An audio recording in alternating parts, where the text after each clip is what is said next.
নমস্কার, আমি doctor Naren Pande, allergy asthma centre কলকাতার পক্ষ থেকে।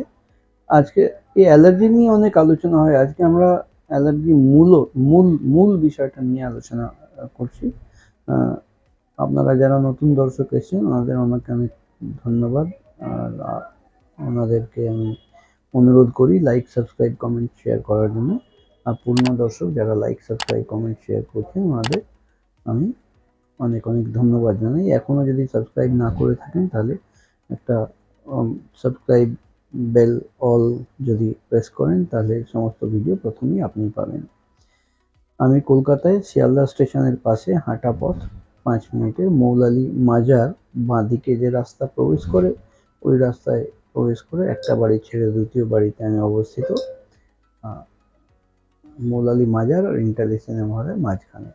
আর অতিরিক্ত কিছু জানা থাকলে বা অ্যাপয়েন্টমেন্ট নেওয়ার জন্য 7278034776 এই নাম্বারে কল করে আপনারা অ্যাপয়েন্টমেন্ট নিতে পারেন।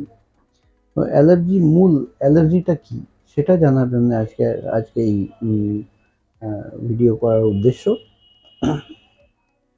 অ্যালার্জি আমরা জেনারেলি জেনে থাকি, অ্যালার্জি হওয়া মানে বিভিন্ন জিনিস খাওয়া দাওয়া মুখোমুখি সমস্ত জিনিস নিয়ে অ্যালার্জি হয়। সেটা আংশিক ঠিক, কিন্তু অ্যালার্জি হবে কেন? অ্যালার্জি তখনই হবে যখন আমার শরীর কোনো এনভায়রনমেন্টাল সাবস্টেন্স যেগুলো আমার শরীরে প্রবেশ করছে সেই জিনিসগুলো প্রবেশ করার পরে তাদের মধ্যে থেকে কিছু কিছু জিনিস যদি আমার শরীরে রিয়্যাক্ট করে বা আমার শরীর তার প্রতি একটা প্রতিক্রিয়া দেখায় বা আমার শরীরে হাইপার সেন্সিটিভ হয় বা আমার শরীর ওকে সহ্য না করে নিতে পারে, তাহলে একটা অ্যালার্জিক রিয়াকশন শো করবে।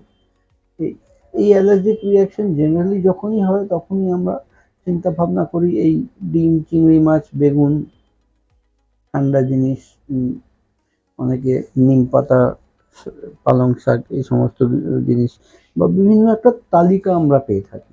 সেই তালিকা হয়তো আমাদের ডাক্তারবাবুরাও দিয়ে থাকেন অনেক সময়। অনেক সময় আমাদের পাড়া প্রতিবেশী আত্মীয় স্বজন লোকেরাও সাজেস্ট করে থাকে, এই তোর অ্যালার্জি হয়েছে, এই খাবি না। অ্যালার্জি আমরা যে রক্ততে পরীক্ষা করি সেটা টোটাল আইজি মানে হলো টোটাল অ্যালার্জিক পরিমাণটা কত সেটা আমরা মাপি। সেই টোটালিটি থেকে আমাদের বিচার করতে হয় যে টোটালিটি মানে সমস্ত জিনিস যেগুলো আমার শরীরে অ্যালার্জি করছে। এবার সমস্ত জিনিস কি কি? এক হচ্ছে যে জিনিসগুলো আমার শরীরে খাওয়া দাওয়ার মারফতে প্রবেশ করে।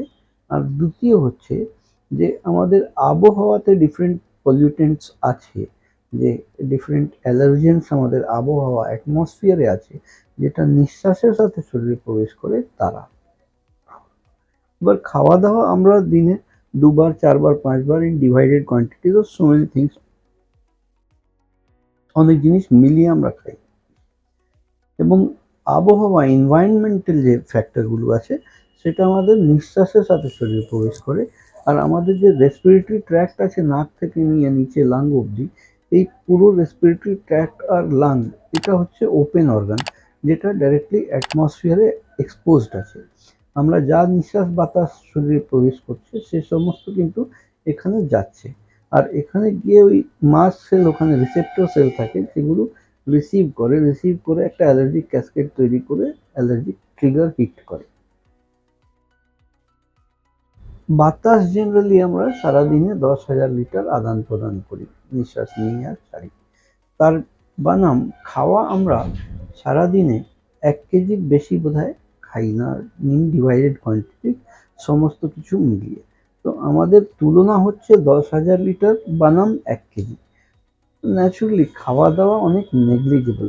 যারা এই অ্যালার্জিক কষ্টগুলো পেয়ে থাকেন তারা লক্ষ্য করবেন যে খাওয়া দাওয়া বাদ বিচার বাতিল করার পরেও বা না করাতেও একই রকম আছে। খাওয়া দাওয়া বাতিল করলেও কিন্তু সেই অ্যালার্জিক প্রবলেমটা থেকেই যাচ্ছে। অর্থাৎ আমাদের ফোকাস করতে হবে যে এনভায়রনমেন্টাল অ্যালার্জেন আছে তার উপরে, তাদের থেকে শনাক্ত করতে হবে যে কারা কারা কত পরিমাণে আমার শরীরে অ্যালার্জি ক্রিয়েট করছে। এটা যদি আমরা জানতে পারি তাহলে আমরা অ্যালার্জি নির্মূল করার দিকে এগোতে পারি। আজকের মতন এখানেই শেষ করলাম। পরবর্তী ভিডিওতে আমরা আলোচনা করব যে অ্যালার্জি থেকে কি কি সমস্যা হয়।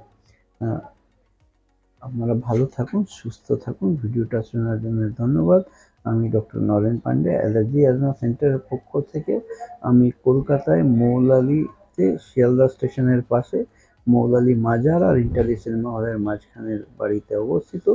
আর অ্যাপয়েন্টমেন্ট বুক করার জন্য বা আরও কিছু জানার জন্য আপনারা এই স্ক্রিনের ডান দিকে যে নাম্বারটা দেওয়া আছে 7278034776 কল করে আপনারা নিতে পারেন।